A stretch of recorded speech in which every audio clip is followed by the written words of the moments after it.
For centuries, humankind has struggled mightily to distance our species from the natural world.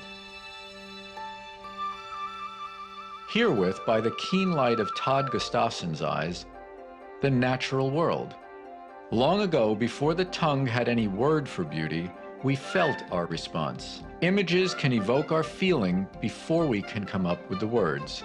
And these images are so evocative because they perceive deeply. I have another name for the natural world. I call it the real world. For essentially all of Earth's history, all the living world's history, and virtually all of human history, there was no natural world.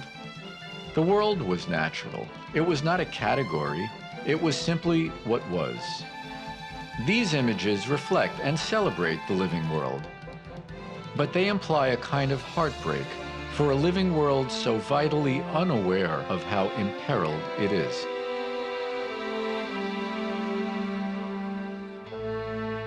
Can we not take a lesson from indigenous people who continue to live not as the Earth's stewards, but as part of a world that is natural? Here we will explore what it means to push boundaries as we travel from the roof of the world, the Himalayas, to the driest deserts on the planet like the Great Namib, and continue pushing boundaries in our exploration to the world's wettest rainforest of Madagascar and Costa Rica, all the while carrying the longest telephoto lenses, allowing us to maintain a photographing distance that helps prevent our presence from disturbing wildlife's natural behavior. You will see how using the widest view fisheye lenses can capture panoramic vistas and create an unparalleled scene, and macro lenses that give the closest, most intimate view of the tiny creatures with whom we share this delicate planet. Our goal is to capture, through still photographs and film, wildlife's intriguing behaviors and adaptations that tell stories of evolution, adaptation, and change in these animals who have pushed boundaries for millennia to possess unique characteristics that set them apart from all others.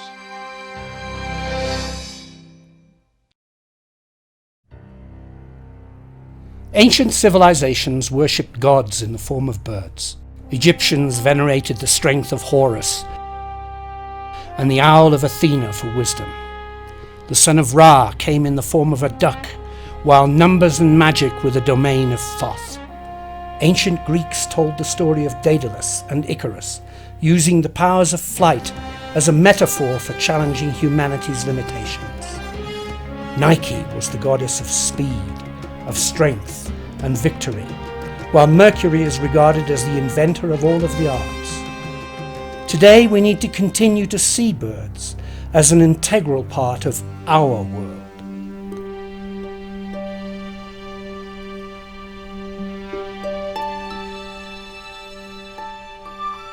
East Africa alone has over 1,300 bird species, each with its own story to tell. And through Todd Gustafson's lens and To the Ends of the Earth series, we have an unparalleled eye-level photographer's view of avian species with whom we share our delicate planet.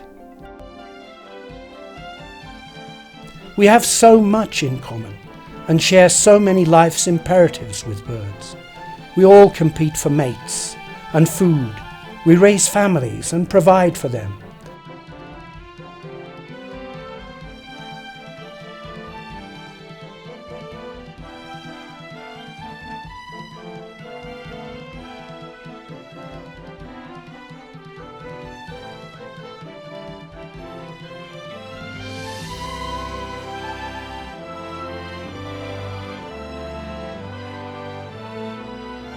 Some things we do for the sheer joy of it. Raptors, waterbirds, waders, and bushbirds all have a part in this story.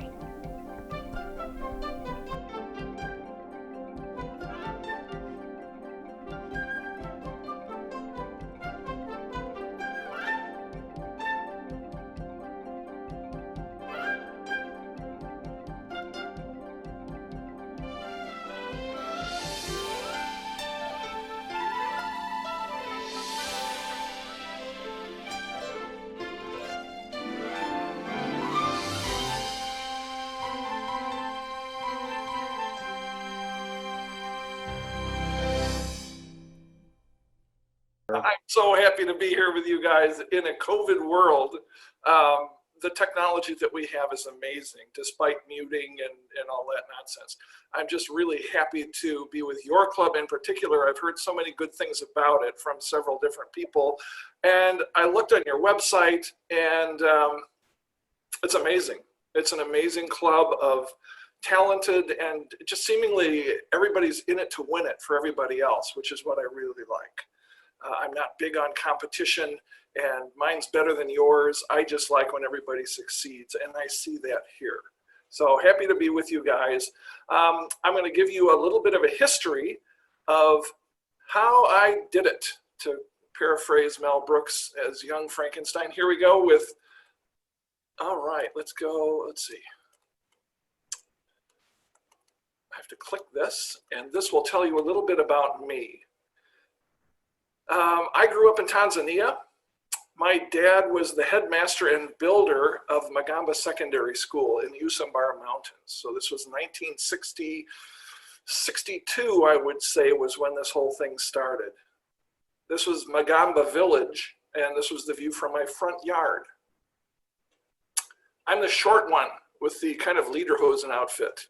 And my mom was a wonderful, beautiful woman, and I had a puppy and a sister. You don't see my big brother because he is at boarding school. And he was, I think Brian is 9 years older than I am, so he was at boarding school 500 miles away at Kiamboy. That's my sister Jane, and her little purse. I never really noticed that before. This was the entryway to the school, the drive coming up, and Julius Nyerere had just become the Prime Minister of Tanzania, and he was visiting the school. So this was all the students lining up in their best dress. And here's the inspection. This is a very British style school where you had to do all your forms and have your uniforms, and here we are at boarding school. My big brother, Jane, and me with the cool Wellington boots. Uncle Fred Malloy's Jeep is there. He's the guy who ran the school. My brother was one of the older kids, and he would do some of the coolest things ever that have actually affected his life and my life to this very day.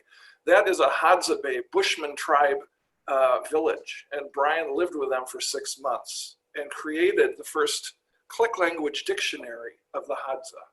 Now you can see tours going to the Yaida Valley and doing the Hadza things, and people we went to boarding school with are still there, and they're still doing that kind of contact with this tribe. This was one of my dad's students from that boarding school. His name was John Garang, and he came from the Sudan. It turned into a head prefect, a brilliant mind, went to the Sudan as a freedom fighter, raised to the top of that freedom fighting coalition, and brought all the warlords to the table until his helicopter was shot down. My dad was distraught. We had sponsored him through his master's degree in Minnesota. So when we came back from Africa, this was my life. I played trumpet, and I still play trumpet, but I did a professional trumpet player for 40 years is what I've done with that. I do recordings in Los Angeles and Chicago, New York, and not as much travel these days, but still busy. Our first trip to Tanzania was in 1986. My wife Julie said, if we could get your mom and dad to go. Todd, we lost you. Yes. Todd? Are we back? Oh, I can hear you now. Yes. Okay. So in 1986, my wife arranged for us all to go back and see where I grew up. This was the school that Dad built and was headmaster. This was his science class. He was a biology and zoology guy. And the look on his face just says it all to me. We went camping through Tsavo and Amboseli as a safari, and I had a little Nikon N2000 that went ka-tish, ka-tish, ka-tish. It was 3 frames per second, and it was amazing. I had never had a camera before, and I didn't know what an f-stop was. I had a little zoomy lens and took pictures I liked. So these are my parents maybe 10 years ago. my wife as she is today. She tries to accompany me anytime that she can, but on this safari, we brought our 3 kids with. Jenny, Dana, and Anders. And so you're seeing a little bit of multi-generational safariing here. That vest my dad's wearing is the vest that I wear. I've worn that thing for 10 years now, and it is tremendous. Here's the kids on another safari. They're growing up. Here they are on another safari. Look at them grow. Here we go. This is the Usambara Mountains where I did grow up. This is the World's End viewpoint. These are the guys that allow me to do what I've done for the last 20 years. I asked them once when they were little, do you guys mind when I leave for so long? 2-3 weeks at a time, sometimes a month. And I had gotten really tired of missing them, but they said they like to tell their friends and they like the idea that I was around the world taking pictures of animals. So they made it possible. Here's the permanent exhibition in the Smithsonian Institution after I was returning from my first 1998 serious photography tour. I went to Tanzania and Kenya with a Nikon F5 and a 600 millimeter f4 lens. My wife called it a big boy lens. And I'm just amazed. I think it's still there. It's in the natural history part of the museum. This is the Lincoln Park Zoo, and I did all of the stuff for their African exhibit. It was a 3-year program where I photographed to their list of what they needed for their exhibit. I worked with Pelican and developed the Gustafson Photo Safari Pelican bag, which the first run sold out, and I was so happy. This is a success. So when it sold out, they stopped making it. And I don't know why, but it was fun to do. This is me out in nature, getting close to wildlife. I really enjoy Madagascar for the closeness that we can get with lemurs.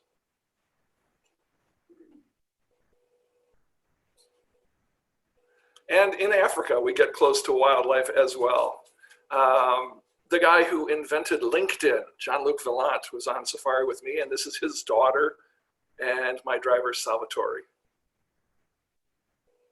Along the way, I've made some really good friendships. This is George Lepp, swapping my safari book for one of his magnificent prints. There's Franz Lanting. And Art Wolf, who is wonderful and has a great sense of humor. Jonathan Scott from the Big Cat Diaries. And we're all in something called Photographers United that is doing books called Remembering Wildlife. And we've raised, I think, over $1 million to go for gorilla, elephant, lion, cheetah, and now the next project is wild dogs. A year ago, I was driving around one of the passes in the Himalayas, and there were 4 people standing in the road with their arms crossed, blocking the way. And it was Joe McDonald and Marianne McDonald and Peter Hudson. And they had heard that we were coming, so they stopped their car and made sure that we knew they were there. Okay, well, that was my intro. So by being out in the field, I was able to take some pictures that people liked. And I'm going to show you just a few of them that kind of made my name. This was for the conservation in Costa Rica, rainforest conservation for the Children's Fund of Costa Rica. This one won one of the contests at the alligator farm. This one of the contests at the alligator farm. This one of the contests at the alligator farm, and was the cover front and back for the Nikon full product guide. This was a Nature's Best winner. This one was from Madagascar, the beautiful Avenue of the Baobabs, and it was the cover shot for the Arbor Day publication 2 years ago. That's BBC Wildlife Photographer of the Year, winner of the bird category. So some of those things that you just saw have certain things in common. And I'm going to put this out to the class. I want you to think if you could pick 6 things that would make a better photograph for you.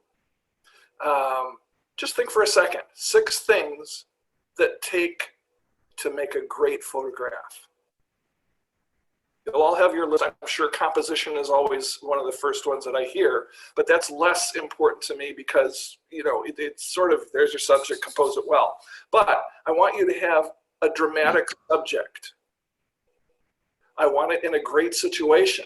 If you look at this, on the reeds of the plant, in the nest, on a branch, spreading its wings, you know, doing this, anything in a dramatic situation.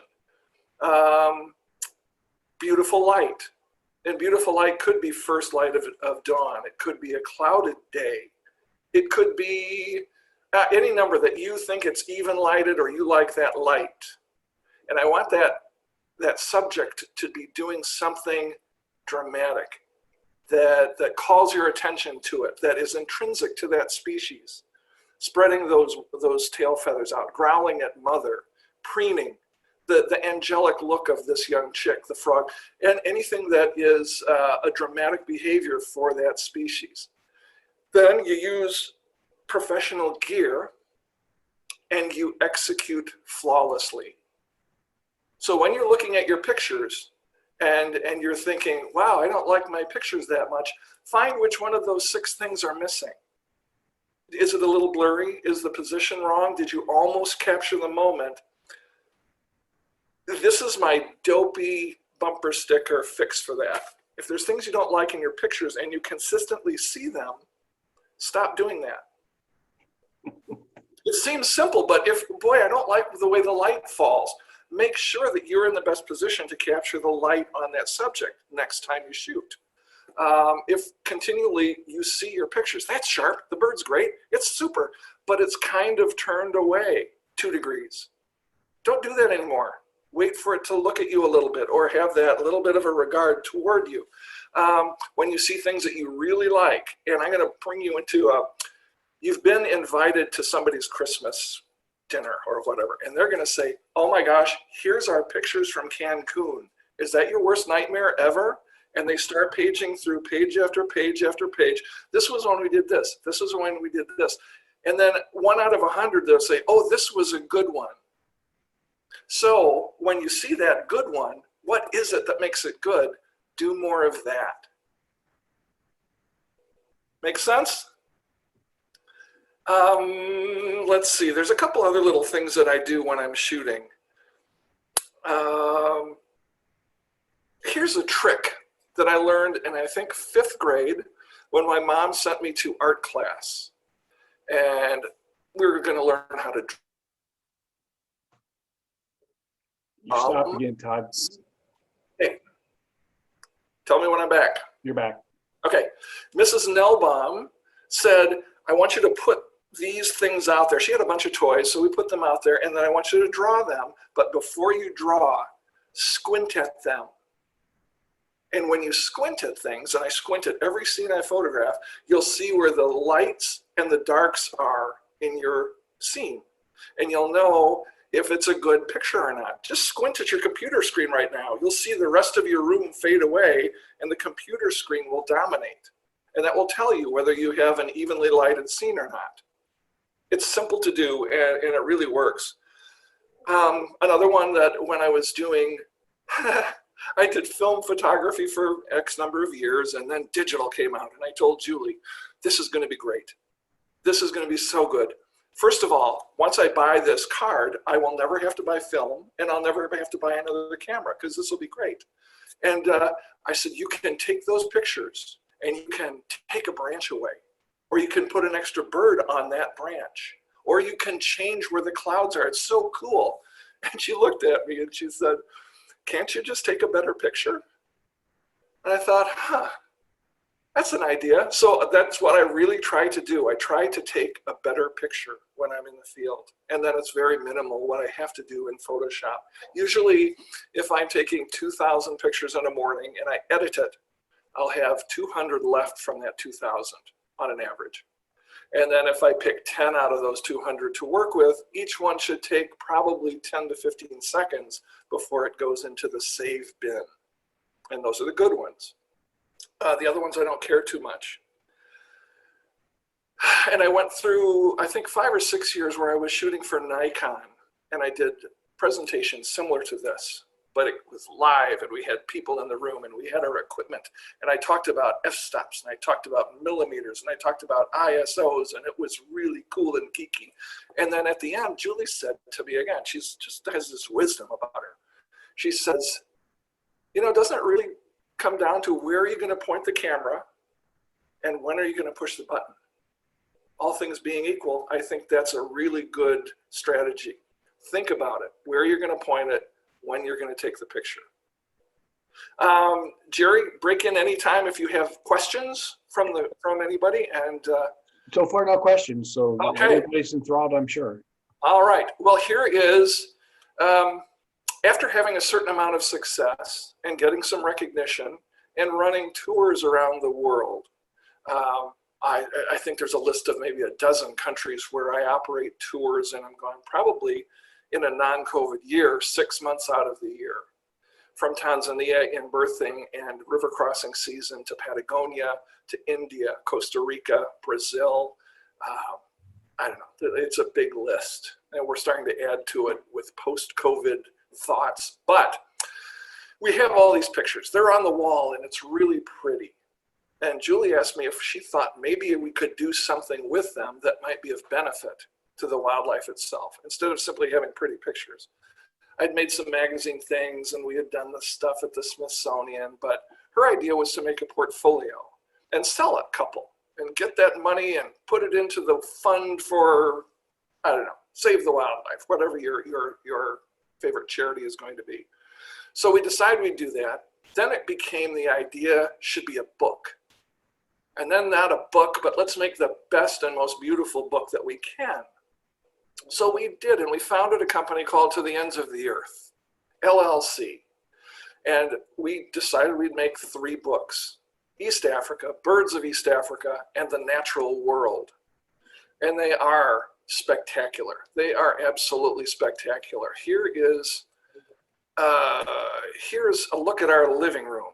And those are the pictures that Julie was talking about. Can we get some of those out to people and raise some money?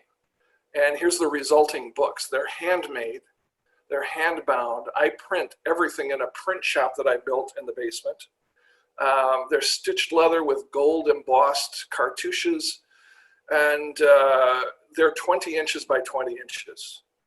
And it came down to how much are you going to charge for those? And this is beyond my scope, but the marketing department came up with $45,000 for a set. And when I, got up off the floor, 8 of the first 10 sets are sold. And that money, any of our profits go to Jane Goodall's many conservation efforts, especially Roots and Shoots, which brings education to children around the world, and especially replanting native species where it's been deforested. So my thought that if we don't have an environment to live in, what are the animals going to do? So we're trying to get to root cause with this project. Yeah, they really are pretty big, and they're pretty heavy. This is Chipper Wickman, who is the head of the United States Conservation League and owns all of the botanic gardens in Hawaii, and he's viewing the book. And he's an amazing person, also doing that kind of work, especially on Kauai, to reclaim native species. The Cultural Heritage Center in Tanzania purchased a set, and the president of Tanzania signed it, and it's a marvelous book. And His Holiness the Pope actually saw it about a year ago at the beginning of the pandemic. And he said, with these books, you have the chance to change hearts and minds and make a better world for us all. So I wrote that down because I didn't want to forget it. Here's the books in the Cultural Heritage Center. And each book has 5 foldouts that go to 90 or 80 inches by 20. So in your lap, you're holding a panoramic that's 80 inches wide. Oh, by the way, this was a marvelous photographer took this picture. Some of you know Sean Trenor, and I'm very grateful for him to have taken that picture. When the books became public, some representatives from PBS in St. Louis saw them. And they said, these are really one of a kind, and they're really the most beautiful books we've seen since the Audubon folios. And could you please make them more available to the public? And we'd like to do a series of films on the making of these books.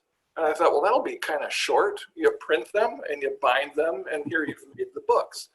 And they said, no, that's not it. We want to know, what does it take to have a photographer go out and get these diverse storytelling images? And so that was the start. I'm thinking, wow, what are we going to do? And so I took film a lot, and some of the cameras we have today are marvelous for filming. And I was trying to get concepts together and storylines that would fill a film with the arc story of these books, which, if you look in the books, they start as a silent movie or a song without words, and the pictures themselves tell the story without any print. And Jane Goodall was kind enough to write the dedication to Volume 1, East Africa. And so that heartfelt, beautiful, brought me to tears, her intro. So I thought, wow, if she could be the narrator for this, that would be terrific. And that was difficult to do because of her schedule and my schedule. And I said, well, I'll fly to London and we can record the text there. And she said, well, no, I'm doing my correspondence. And then I said, well, when are you in Washington? And she gave me the date, and I was in Costa Rica. I thought, oh. Then when are you in Chicago, which is where I live? Oh, I'm in East Africa, shoot. So I got an email from her when I was in Brazil a couple of years ago. And the email said, I will be in Seattle, Washington for 2 nights on these dates. Can you make it? And it was the day that I flew home from Brazil. So I got Julie, she got all my stuff ready. I dropped my camera gear with her, got on the next flight up to Seattle and met with Jane Goodall. And it was so great. She said she had 20 minutes. That's all she had. But on the plane, I had maybe 6 paragraphs I wanted her to read, and I added to them. I just took all the stuff that I didn't need to say, and I had 16 pages of stuff for her to read. And she sat down and she said, wow, this is terrific. Let's do it. I've got more time than I thought. And we sat for 2 hours and had the greatest afternoon. And then she got up and she said, I have a radio interview to do. I have to go. And she left, and I was just, my heart, I needed the paddles to start my heart again. It was so great. And the door opens up and she comes running back in and she says, what, no hug? And she comes up and she gave me this big hug, and it was one of the happiest moments of my life. And then she invited me to her suite with all of her handlers after her presentation. And so I went to the presentation, and it was great. And you could hear a pin drop when she was telling her stories. And afterwards, she had a book signing thing. And she sidled over and she said, don't make it look obvious, but follow me.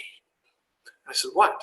And so I followed her. She went out the door, and the door closed. Her handlers came out, and she said, now run.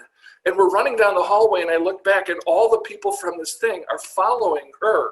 They want to be with her, and it's like the when Beatles. I photograph, and we got in the elevator, and I hear and she music closed that the doors, reflects and the we went up to her emotion, the suite. feeling, or She said, the well, that's done. storyline of a scene. And so she I wrote broke 20 out original pieces for big this documentary. bottle of Chivas. And she I says, called pour on this Gary out. It's Fry that to kind of orchestrate night. the 20 And pieces so for we a full spent, symphony I don't know, orchestra. until 3 And in the the music morning that emerged from drinking his Chivas artistry is truly and talking stunning. about the world and life I was in especially general. excited about So, being involved with music for this project Let's see because what we I got here. think, Some of my favorite pictures on like safari. That's Todd's my wife, photographs, Julie. She's his so fantastic. music My best friend Salvatore captures the Morema. essence of what connects Oops, people there's with Jane. the animal kingdom. And music can do that in a way that nothing else can, really. She You signed the get book spirit, and did the reading, and some of of you have heard the it emotional on the quality documentaries. of things like Bless conflict you. or courtship. So this is Things one of my that we favorite share moments. with the adult Is and pouring so up shivers music with is able Jane to bring Goodall. that to life in a way that nothing else can. And I think it's all informed To by do Todd's background, to his, do a documentary that's where an he hour grew up, how long he with grew up, only his connection with voice animals over the is years in difficult to photography, keep people's and that's attention. all So I thought reflected maybe I'll have in the some melodies music in and the there. rhythmic And elements being a that he trumpet adds to his player, I music. wrote some music, and I It just thought, well, this will becomes be fun. a very And then I had my friend distinctive addition Joanne play it on to piano the and beautiful record visuals it, that he has. and it was like 2 minutes out of an hour. There I is thought, well, that's not going to no work. substitute So I wrote 22 for pieces. the emotional power And of Gary 65 Fry, who you musicians see sitting in the here, is same an room, award-winning. playing their He's hearts got out on Grammy music they awards enjoy and playing. Emmys That and all just kinds of creates stuff. an He aura did that the you can't orchestrations. get from And we machines. Can't do recorded it. the entire thing in Nashville with the Nashville Recording Orchestra. That soundtrack is amazing, thanks to Gary. Then that underpinned Jane Goodall's beautiful narrative. We get lots of cool viewerships on the documentaries. That's my beagle, Augie. And then we sell product. We've got DVDs, we've got books, and this is the shipping department. That's my granddaughter, Coraline. One of our marvelous friends who we've met along the road is Jane Frost from Australia. And no matter where we go, it could be Madagascar, it could be India, if we get in trouble, she just shakes her hair at them, and then they go, oh, that's nice, and off we go. And as close to nature as we can get, this illustrates it with Jane Frost in the lead.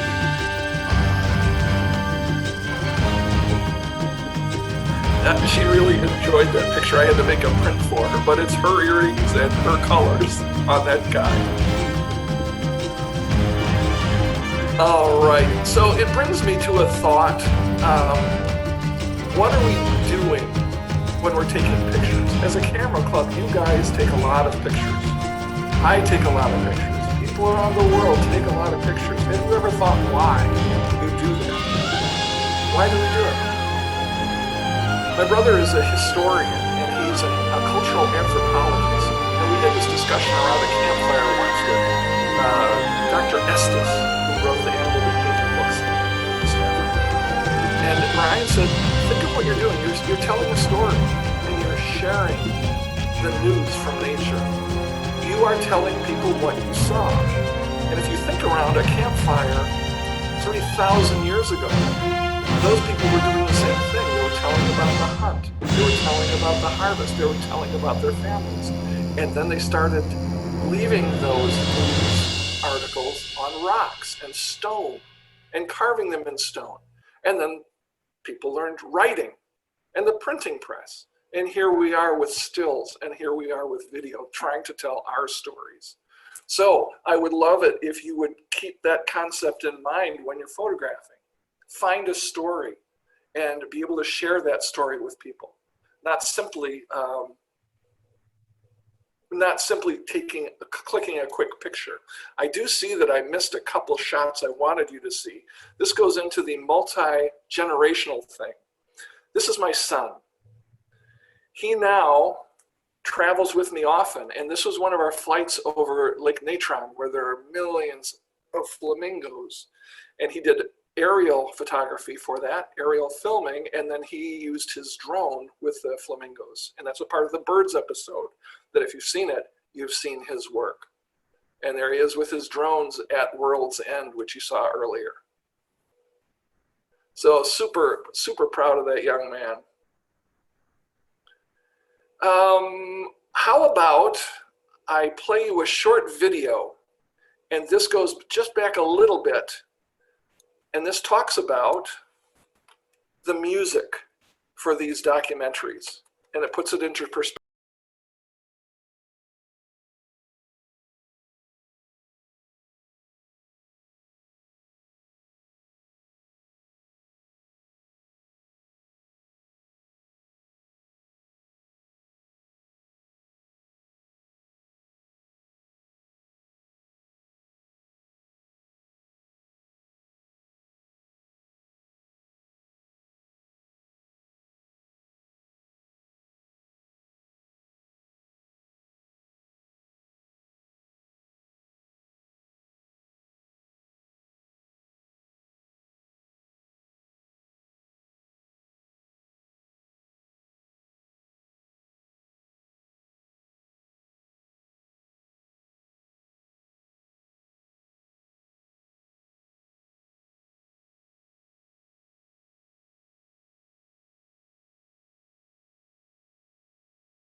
January, February, and March is mating season for many of East Africa's bird species. The savannas and woodlands echo with the calls of black-bellied bustard and spurfowl. Some, like the knob-billed duck, go through physical transformation as males grow their distinctive knobbed bills.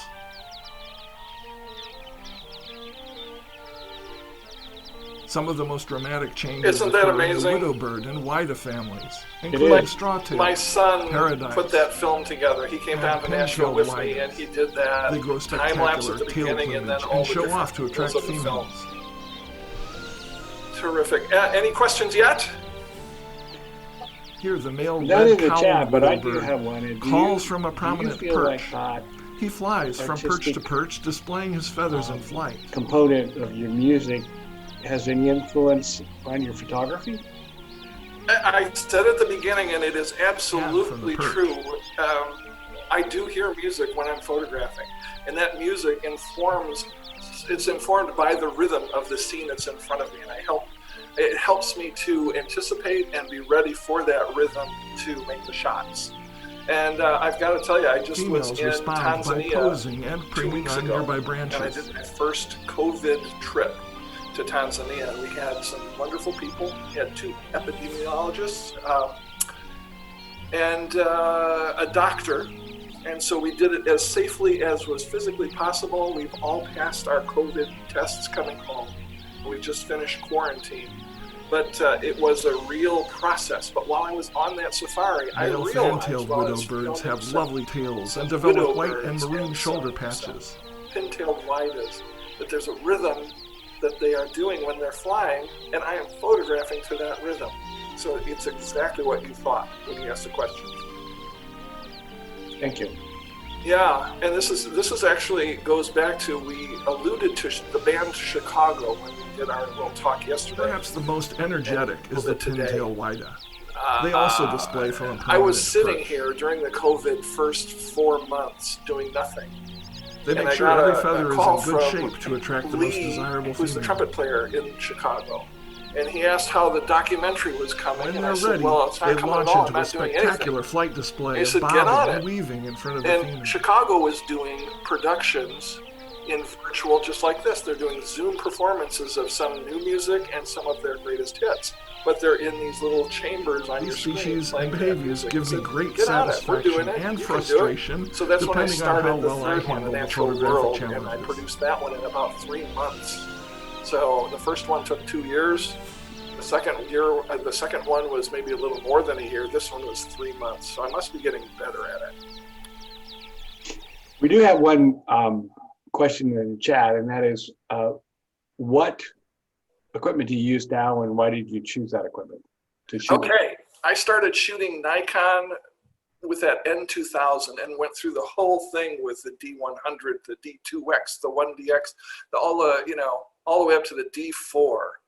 And then I switched to Canon for reasons we don't need to go into here, but I went to Canon when the 1DX was out, and that it was a magnificent camera and you could do beautiful film on it.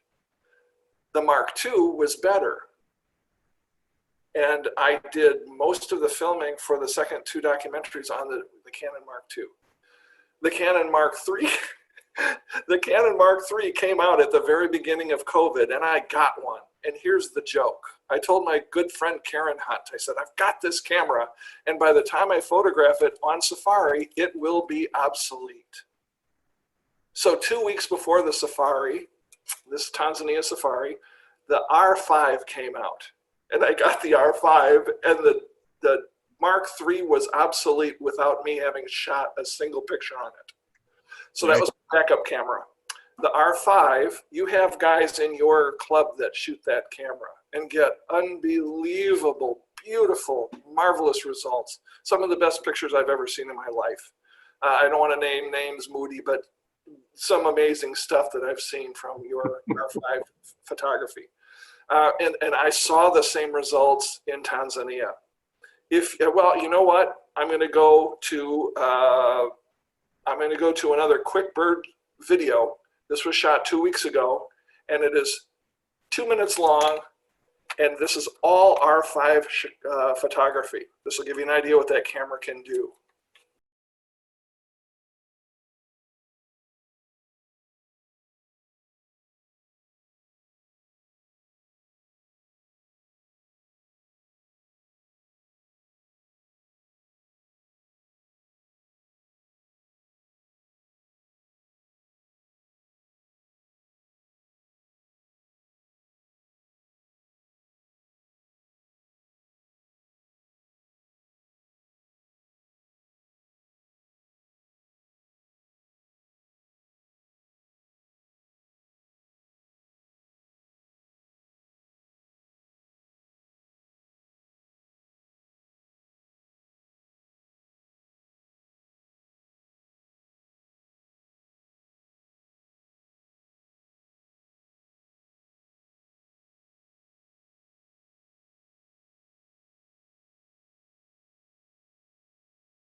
Yeah, so you get an idea, and I will tell you that that video you just saw would not exist if I only had the Mark III. I couldn't have done that video on those small flitty birds. What do you think? There were some amazing components of it, but it was very good. We do have a couple questions, if you don't mind. Go. The question is are there other books coming out, and how have you selected your subject for those? Well, the subjects have to be storytelling. They have to be beyond belief. They have to be a showstopper to make it into the book. It's a real editing process. And then facing pages have to feed off of each other. There has to be a synergy in those pages together. There have to be a certain number of panoramic pictures that go into those books as well. The East Africa and Birds of East Africa have 200 plates each, and the Natural World is a big book. It is 300 plates. So I don't know that I'm going to do more books, but I am doing more. They want 6 more episodes of the documentary on PBS. And we're going to go with Natural World as the new umbrella title. It used to be To the Ends of the Earth. Now it is To the Ends of the Earth presents The Natural World Pushing Boundaries. The Natural World Tales from the Ends to the Ends of the Earth. And The Natural World Stone, Water, and Wind. The Natural World Life Cycles. So those are the next 4 that I can foresee coming out. And you're going to get those done about 2 days each when you're done? Or? I'm going to say no. I'm just going to say no. Okay. Uh, Couple more questions. One of those, it seems like you have very clean backgrounds in your photographs. How do you get those so clean? There are two techniques. One is me understanding where I need to be to photograph with a clean background. I see people who take a picture and then they say, yeah, but the background's not that good. Well, I won't take that picture. What I try to do is move so I have a picture that I can be happy with. And oftentimes I miss pictures because whatever the subject is moves or flies away, or there isn't a clean background like I'd like. But when I get there, that's the shot. So making sure that I attempt to get there is my biggest goal. The second part of this whole thing is I shoot probably 90%, 75 to 90% of my shots are with a 2X. So I'm shooting at 1200 millimeters, which gives a very narrow depth of field and creates that soft background. If it's in the distance, it's always soft. Okay. And so if you would go through the lenses again that you use, and which lens did you use for the video, I guess is the question. That was the Canon 600 version 3, which is light and quick focus, and with the mirrorless camera body, it is quicker on the focus than it is with the Mark II or the Mark III. And I use the 2X version 3, so I'm shooting at 1200 millimeters on an f4 600 millimeter lens. Okay. And when will the next documentary come out? They would probably like it by next February, which means I probably have another month before I start to have to work on it. And there's another one that it's planned as the next one, and it's called The Natural World Migrations. And I've got the monarch butterfly migration. I have the Brazilian sulfur butterflies migration, the great migration of wildebeest and zebras. The cranes, I'm going to the Platte River in the 1st of April, so just a couple weeks. And I'm going to film the last part of the crane migration there. And the one that I need to get is the caribou migration. And I think that one was supposed to be this last September. Eskimo peoples do not want us up there with our COVID. So I'll do it when they think it's safe. Maybe next year, maybe September this year or the next year. And then I'll be ready for the migrations episode. I'm also doing work with underwater, and I'm going to be shooting in the Turks and Caicos in about 2 weeks. And we're doing stingrays and eagle rays and turtles, and there will also be some macro stuff with different shells that live in that area. And you mentioned a couple of dates for things. I think I saw that you got your full calendar on your website now. Is that correct? Yes. And it's all in flux because of COVID. But the big trip planned for August is the Tanzania river crossing safari. And I am so heartened by how serious all the operators, all the staff, all the airlines, especially KLM, everybody was in it for this last safari to Tanzania. So I'm confident the August one is going to be great. Sean wants to know if you're coming to Jacksonville for the kite. I hear they are really good, and I hear they're one of the migratory species. I would love to do that because the other half of it, Sean and I photographed down in Brazil. So that is one of the migratory species that would add to the list. So yes, Sean, yes. I guess Sean's gonna have to reach out to you to schedule that.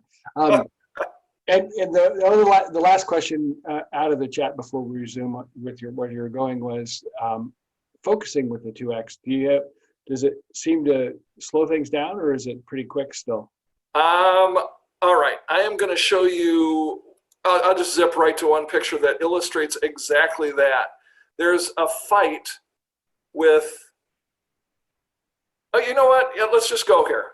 Okay, go. There's a fight with 2 yellow-billed storks, and there are thousands of birds. They're all catching frogs. So I have my really micro blinders on looking for frogs, but I hear, and I turned and started shooting before I even saw it. And when I got to them, it just whap, Took 3 shots and they were done, and you'll see those pictures. This is just pretending that I'm making a logo for a t-shirt or something, so I blacked the sides. This is how we do a safari. We like to get close, and we are in areas where we don't have to stick to roads, so we can go and see the cheetahs, we can see the lions, we can do whatever we need to do to get this. So this is one of the younger babies that we saw this last trip. Middle-sized baby. Lots of play in the early mornings. And there was lots of mud and water from the rains, so the cats were up in trees a lot, and they're very photogenic when they're in trees. Fun to do. Now, this one isn't much of a picture if you have just a lion and a stick, but the look on that other lion's face, that is the coolest stick I've ever seen. That's why I kept that one.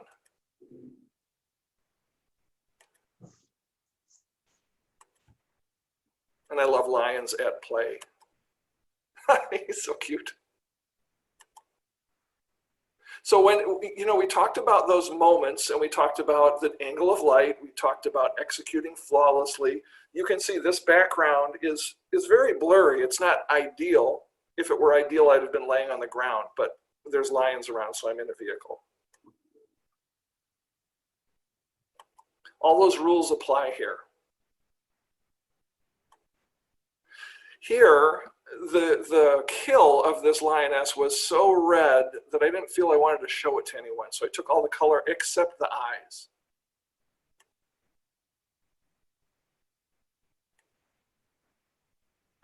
And with the R5, every single one of these, when you look at the data, the focus point is on the eye of whatever I'm shooting. I talked maybe to Moody about this, but there are 20 sets of eyes behind this cheetah, and it always wanted to go to the eyes of the wildebeest. When I'm looking through the finder, I discovered that if I take my face away, it goes onto the back. I can simply touch the cheetah, and that's the one that it will follow. So if you have problems looking through the lens, take it away from your eye, and you can touch where you want that focus to be.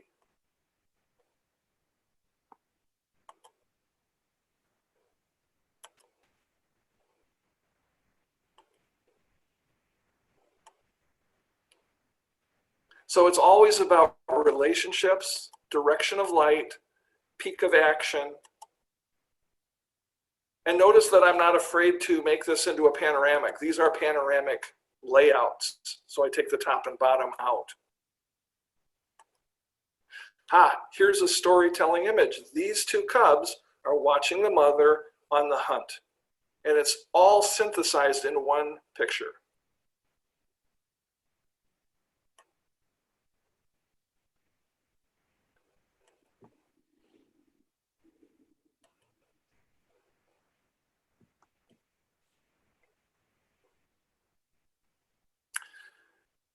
So pretty, that guy. This guy's less pretty, but I call him more handsome.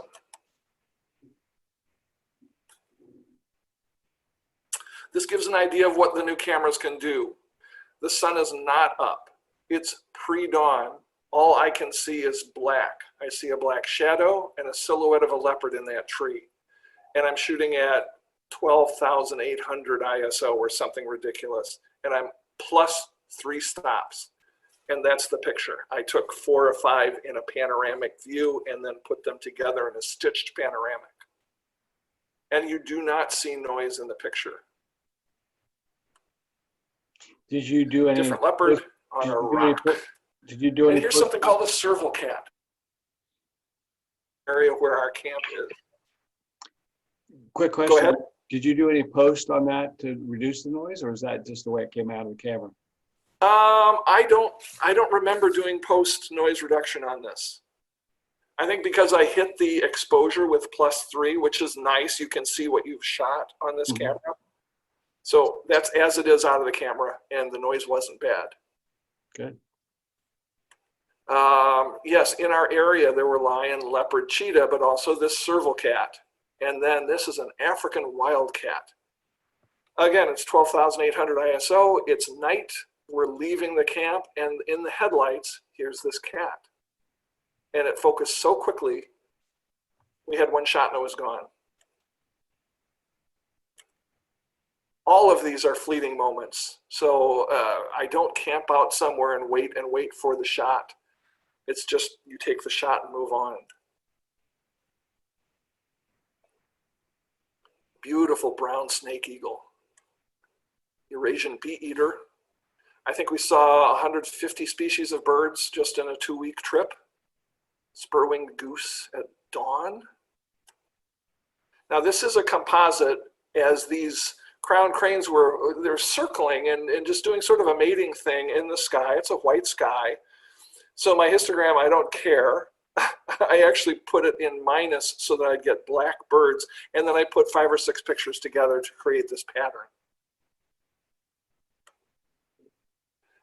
This is that pool. I don't know how many frogs are left, but there's certainly less than when we came. Again, out of a million pictures, I like the ones where you can see the frog is really giving a struggle, and it is a life moment for that animal, and he is down the hatch. These guys are the coolest. They're cultish, and they're saddle-billed storks. Their colors are not out yet. And I am gonna find, here they are, doing, you know, they're not very good at catching frogs, so they keep checking with each other to see if each got one. Oh, black-winged stilt with flamingos in the reflection. Again, a headlight shot of Verreaux's eagle owl at night. You saw the video of this one calling. Oh, and this might answer a question or two. I do not take stills out of the video. So I'm videoing, I got it, and now I'm gonna see if it's a repetitive behavior and then make photographs.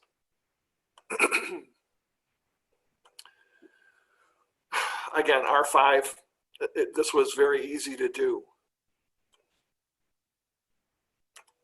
You can see the beautiful diversity of East African birds. Battleor eagle, they have this magnificent cowl. Hammerkop.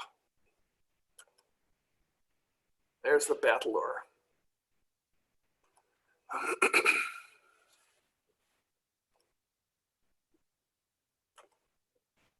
Incoming vultures are in the right light. Again, when you have the right wind and the right light direction, you can do these shots. Here's the adult saddle-billed storks. They are my favorite bird in the world.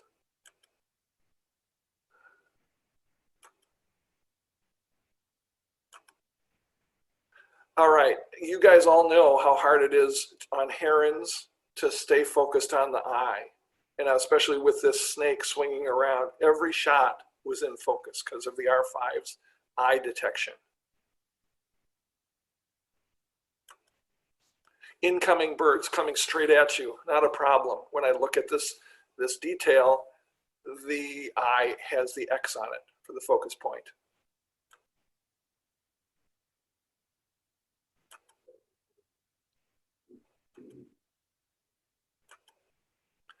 Again, they go so fast, and when they do their banking, it lasts for 1/10 of a second. And I could tell it was coming, and at, I don't know what the R5 is it 20 frames a second, something like that? It just nailed it. Yeah, my friend Dr. Hunt says, you think this feather is important? I don't know. This is the one I was telling you about. I heard the clacking, turned and started shooting without seeing it, and that's the picture that it picked up.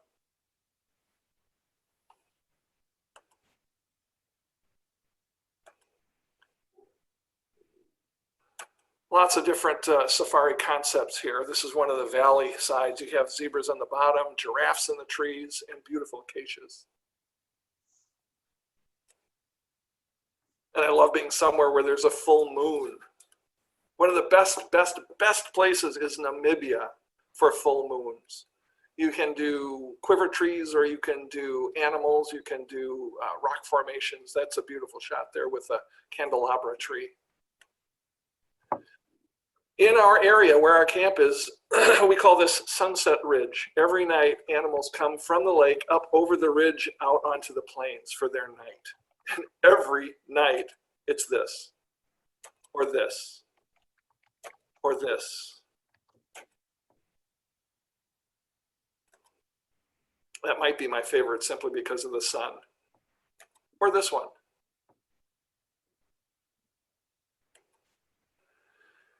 Ah, boy, this was a tough one too. Any other camera lens or camera lens combination wouldn't have got it.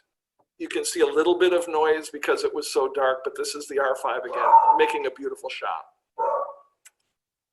Black and white with only the tongue showing color.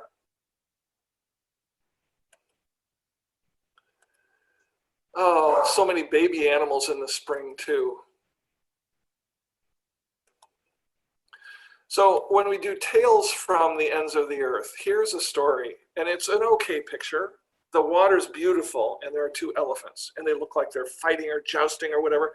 The one on the left, you can see as his trunk. The one on the right, you don't see his trunk very much. The one with the trunk is pushing this one into the lake, and he is pushing him so he can drink. His trunk has been caught in a snare, and it's been cut off. So he pushes him into this lake so he can drink at shoulder height. On the other side of the lake, the one with the trunk pulled down the newest, tenderest acacia leaves and fed it to this one. One of the coolest stories I've ever seen. Honey badgers. They're hard to find, they're tough to photograph, and then we got two of them. Here is your birthing room. You have your midwife, you've got your older cousin, and you've got your little niece watching you to see how your delivery is going to go. There's a serval cat on the run. Again, it just went so fast, and the R5 picked up where the eyes would have been, right behind his ears.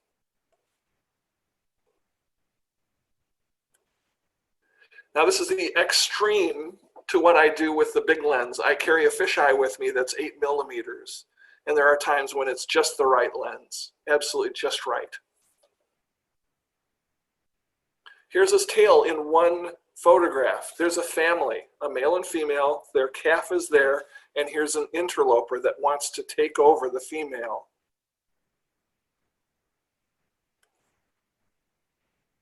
I don't know why this one is so light. I don't think it's an albino because the eyes aren't blue, but it's a black-backed jackal. And this is balletic giraffes doing some neck twisting. And I don't want to bore you with any more, so that's good for now. So any questions now? We do have a couple. Should I stop the screen share?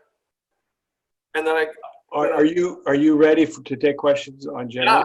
Yeah. Okay. Let me ask a couple from the chat, and then we'll open it up. Okay. One of those is, what software are you using for post? I use totally Photoshop. I don't know very much. There are people who really, really know what they're doing on all this. And I have been on safari with them, and I'm amazed by their genius and their understanding. I do about 3 things with Photoshop. And increase the contrast, I add some color, and if it needs it, I put sharpening in there. That's about it. Okay. And one of the other things is, do you have a date for Yellowstone yet? Yellowstone is going to be on a COVID wait list. I'm not comfortable going in there. I am going to do the Platte River because we have individual blinds. We have 4 blinds that are private blinds. They're not part of the Crane Foundation. And we have a house that has 4 bedrooms and it's private. So we're going to do that one the 1st of April. Yellowstone is beyond me. Okay. All right, everybody, if you would just unmute yourself if you would like to ask a question.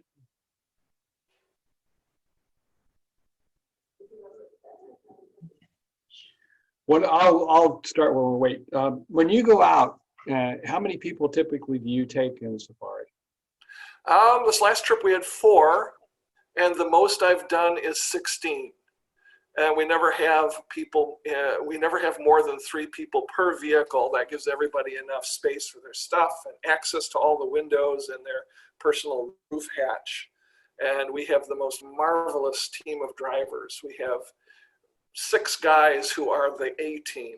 And of that, we have 3 that we usually use. We'll have more often than not, around 9 people. And typically, what would a cost be from a high to a low kind of thing? For a Tanzanian safari, it's 13,000-ish. My marketing department says it's $12,998.92. But I call it 13,000. India is about the same. Brazil is more in the 9,000-ish. Costa Rica is around 4,000. So those are the extremes. Okay, thank you. I have a Anybody else? question, Todd? Traveling to Tanzania and the COVID. We had 4 of us on that one. But how was the traveling in the airplanes and all that kind of? Oh my Lord. Okay, I get what you're saying. To get there, we had to have a 72-hour PCR test, or as my son calls it, a PCP test. And you have to pass that. And then when we got to Atlanta, which is our flight going to Tanzania, we had a 4-hour follow-up test. So anybody on that flight had to have 2 negative COVID tests. Julie got me some business class, which is, that's not my norm, but it was sure comfortable. And there were 2 other people in that whole business class lounge in that part of the flight. We got to Tanzania. You froze, Todd. Sorry. Got to Tanzania. Go ahead. We got to Tanzania, and they checked our temperature and they checked our papers. Then we're on safari. Every single one of the guides wore gloves, masks, social distancing. We all wore masks even in the vehicles. All the staff for the tented camps, all the lodges are closed. They're too big to support 5 or 10 people. So there are camps that are open. All of those guys had gloves, and it was all buffet meals. The staff didn't come and hover over you. We went and got our own food, and it was great. We had to test coming home. To get into Amsterdam was a 3-day test. And trying that in the bush in Tanzania is a challenge, but in the crater, there's a town near us called Karatu. They have a clinic. We got our tests there at Karatu Clinic. They got them shipped down to Dar es Salaam. Then they emailed back to Arusha for us to pick up on our way to the airport. Another 4-hour test, and then we're in the airport in Arusha with people who have double negative tests. In that flight, there was nobody in first class. I got to Schiphol Airport in Amsterdam, and there was nobody on the concourse. So as far as distancing, piece of cake. And I just cleared quarantine here after 14 days. I lived in my son's room for the first week and then got a test and stayed away from the family. So I was happy to have done all that because it made the trip possible. Todd, I have a question for you. Yes. On a scale of 1 to 10, how important is equipment, camera equipment? How important is camera equipment to the success of your photos? To my photos, I kept thinking, I don't need more than a D100. This is just great. And then the next one came out. And then everybody was doing things that I couldn't do. And so as the cameras get better, I keep buying them. And they are better. And they're developed for a reason. And I think they have things on the drawing board and actually things that work that are generations past what we're even able to get now. I remember there's a guy who some of you may know, but he said once, I was at the alligator farm, and he said, this is like 15 years ago, he said, they're going to have these little bitty cards, and they're going to have 250 gigs on this postage stamp sized card. And I thought, well, that's never going to happen. And now they have terabyte cards. So the equipment is very important to me. Thank you. So that would be a 10 then. I would say a 10. Yes, a 10. Okay, thanks. I have one more quick. I want to show you the. Here we go. I'm going to share my screen again, and I'm going to show you to the ends of the earth. You said what kind of things do you see? And so here is To the Ends of the Earth. East Africa is where I'll start. And I'm going to start in birthing season.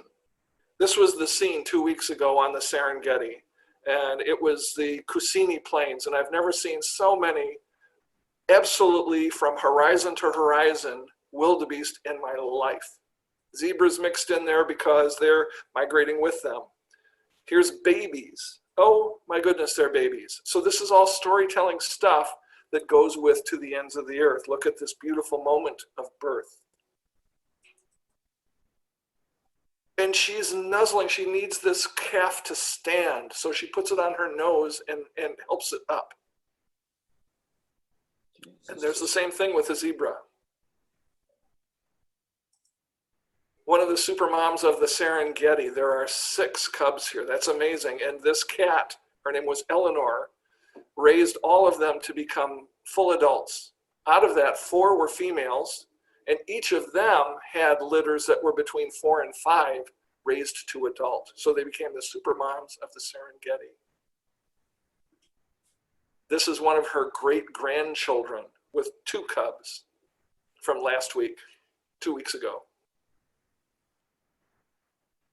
The moment, and this is just that moment of greeting and love. A family of leopards that's just unduplicatable. I'll never see this scene again. This is dry season stuff. This is August to October river crossing season, where the color palette is completely different than the greens we saw in birthing season. Wildebeest are jousting. The grass is golden, and here's cheetahs with thousands of wildebeest around them. And this is what we're there for, the river crossings, when tens and tens of thousands will cross the Mara River, looking for the new grass created by fresh rains.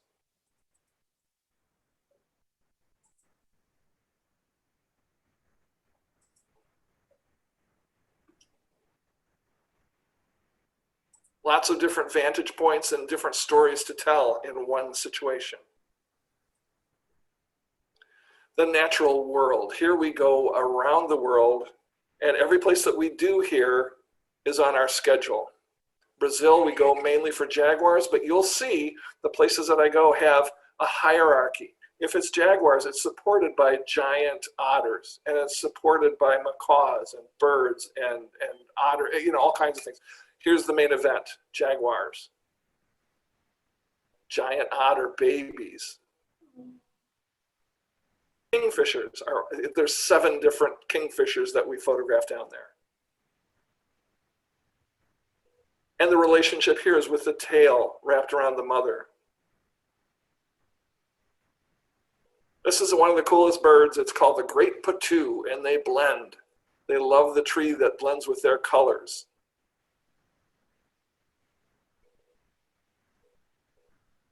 This pregnant female is hunting for river otters in the grottos of the river. One of my favorites is Costa Rica. There's so much to see here. That's that baby sloth that we saw earlier. Vine snake. And it's turtle hatching season. So we typically will see 3 to 4 different nests erupt and then head for the sea. That's magical. Fisheye here. Hummingbirds are everywhere. I think there are maybe 20 species that we photograph. We don't use light setups or fake backgrounds. We have one that I love from like the woods from. Basilisk lizards are the ones that run across the water. This is an amazing animal that is the glass frog, and we're illuminating it from underneath the leaf. The male has a distinctive egg-like pattern as he protects these tadpoles that are above a waterfall stream, and when they hatch, they drop right in the water. Madagascar, this is an adventure. We're doing that one next year. Avenue of the Baobabs. Sean, we did so much wide-angle fisheye stuff on this. And we did the Milky Way behind them and sunset. Here's an amazing giraffe beetle, the size of my little fingernail. This is the Jimmy Durante chameleon, although that's not on his business card. It's the horn-nosed chameleon. He looks like Jimmy Durante. He does. He does. This guy's so cool with a tamarind seed. I think we see, I'm going to put it at 27 different species of lemurs. This is the black lemur. This is the dancing sifaka, my favorite. And India is all about tigers. And everything else. There's so many ungulates. This is the marsh deer. White-chested kingfisher.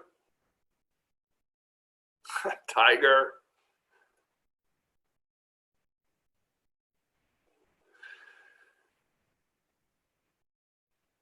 Do you see all the rules that we talked about early in this presentation reflected in these photos?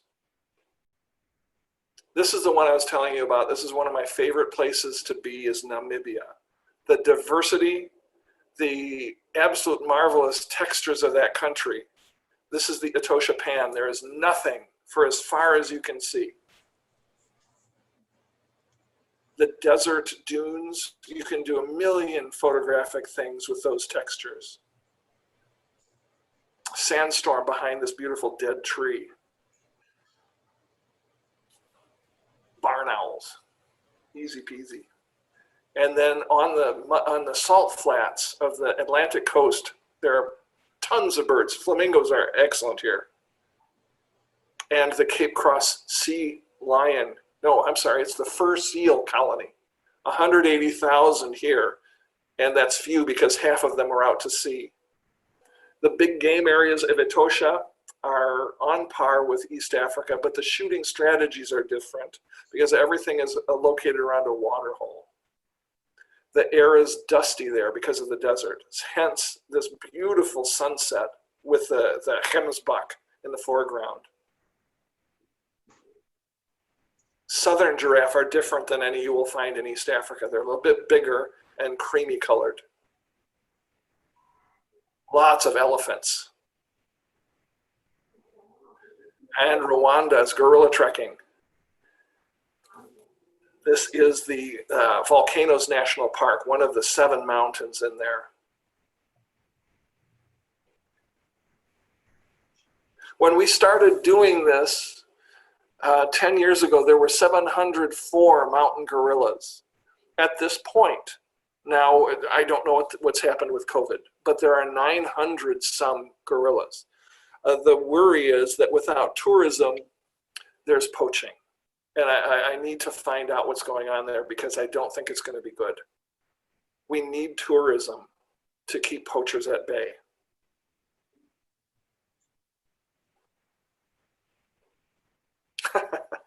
That's what baby monkeys do. So that's a gorilla baby. Are you using flash in any of these? None. No flash in any of these. This one, this was in the book, Remembering Great Apes with the wildlife series. And this one with the baby's hands around the mother's face. Patagonia.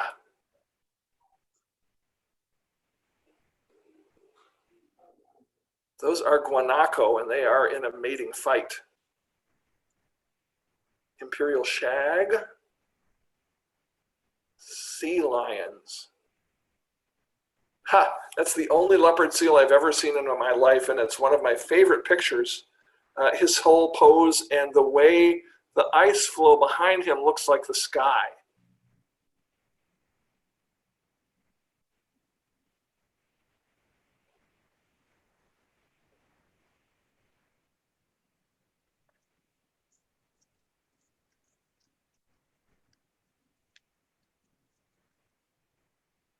Yeah, this is all the same thing. It's backgrounds, it's light direction, it's interactions, and it's the human condition. If you can get that in there, do it. So I'm going to expand on this oceans part in the Turks and Caicos, but here's what we have so far.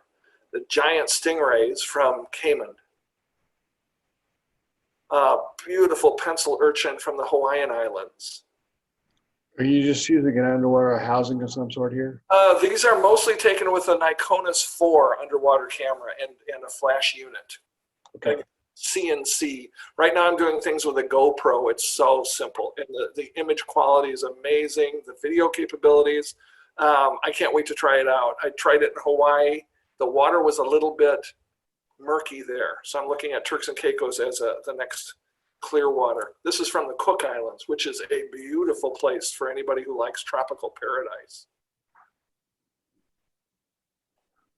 That's the Indian Ocean off of Kenya. This is back to Grand Cayman. Bahamas. This is one of my most sold images. And that is the end of our presentation of pictures, and I'm open for any questions that you might have. I had one question about, you mentioned that you mostly shoot from the field, but you also mentioned having blinds in this one area. Do you tend to do a lot of blind photography for the birds? No, it's breaking one of my all-time rules. My rule was just, if I ever have to go into a blind, shoot me. But to fence, I'm serious, I do not ever, ever, ever, ever go into blinds. But on the Platte River, it's required. They won't let you near the river unless you go into blinds. So we have this private house that has them. And people who know me say, oh, you know, people who don't know me say, you must have a lot of patience because you sit around and wait for things to happen. And it's exactly opposite of the way I do it.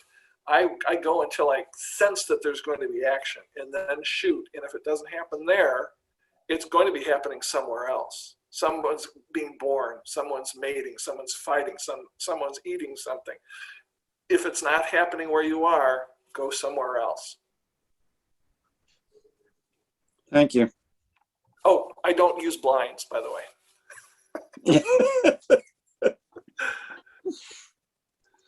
Awesome, Todd. It's just awesome. I'm sitting here. I just want to clap. So, oh, Jack, thank you. Thank you. Is this thing on? Yeah, we can hear you. Oh, good. Thanks. I appreciate it. If you have any questions about anything, you can email me. Jack has my email. I don't know if it's been published, but any questions at all as they occur from what you've learned here, or if something interests you, head to the website. Give me a call. Thank you. Amazing. Thanks, Todd. We greatly enjoyed it. Thanks, you guys. Take care. Thank you so much, Todd. We really appreciate it. Fabulous. All right. Thank you. Bye. Thank you so much. Have a great evening, everyone. Yep. Right. Bye. Bye.